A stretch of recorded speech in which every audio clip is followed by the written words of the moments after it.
ఉద్యోగా ఎట్లా నువ్వు బాగా చేసుకున్నావు కదరా మరి ఒక నిర్ణయానికి వచ్చిన చెల్లితో అని చెప్పిందారా? అవునా? ఏంటి నాన్న? ఉద్యోగా నాకు బాగా బయట సంబంధం చూద్దాంటే నాకు అసలే నచ్చలేదురా, మస్తు ఇబ్బంది అవుతుంది, బాధ అనిపిస్తుంది.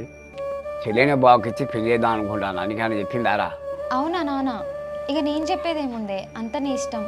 చెల్లె ఏమున్నా ఆలోచించి మంచి నిర్ణయం తీసుకో. చిన్నదానా నీ అక్కకు ఫోన్ చేసి మాట్లాడిండ్రా, అల్లుతో మాట్లాడిందట.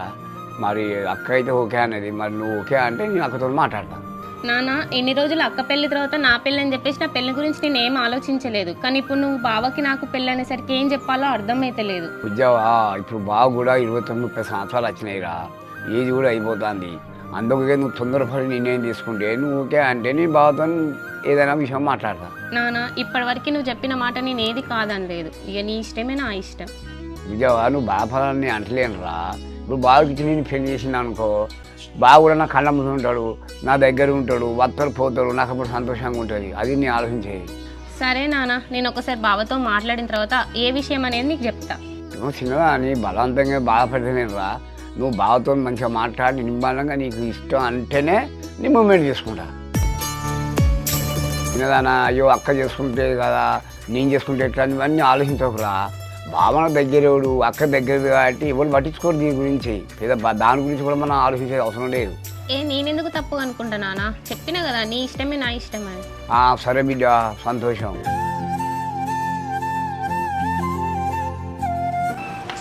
అమ్మా నేను ఒక విషయం ఆలోచించుకున్నామ్మా, అది నీకు చెప్తా, మరి చెప్పినాకైతే ఏమనద్దు. సరే చెప్పు బిడ్డ, ఏమన్నా? అమ్మ ఈ జానకి వల్ల నాకు అసలు ప్రేమ మీద నమ్మకం అయింది, కానీ దివ్యని చూసినాకనే నాకు మళ్ళీ హోప్ వచ్చింది. దివ్యని పెళ్లి చేసుకుంటే ఎట్లుంటుందమ్మా? దివ్య నా బిడ్డ, నీకు ఆ అమ్మాయి నచ్చిందా?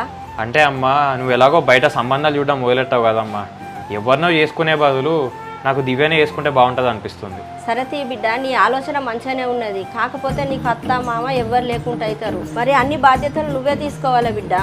ఏం కాదమ్మా, నేనే అన్ని బాధ్యతలు తీసుకుంటా. ఎందుకంటే నీ ఇంతగానం ప్రేమించిన జానకి చేయబట్టే నాకు అసలు ప్రేమమైన నమ్మకం ఏంది. ఇప్పుడు ఎవరినో వేరే బయట అమ్మాయిని తీసుకొచ్చి పెళ్లి చేసుకోవాలంటే నాకు నమ్మకం కుదరట్లేదమ్మా. సరే నాన్న, నీ ఆలోచన మంచిదే. మరి దివ్యకు నువ్వు అంటే ఇష్టమేనా? ఏమో అమ్మా, ఇంతవరకు దివ్యతోనైతే మాట్లాడలేదు. ముందు నీకు చెప్పి నువ్వు సరే అంటే అప్పుడు దివ్యతో మాట్లాడదాం అనుకున్నా. సరే బిడ్డ, నీ ఇష్టమే నా ఇష్టము. దివ్యతోటి అయితే పోయి మాట్లాడు. సరే అమ్మా, మాట్లాడతా.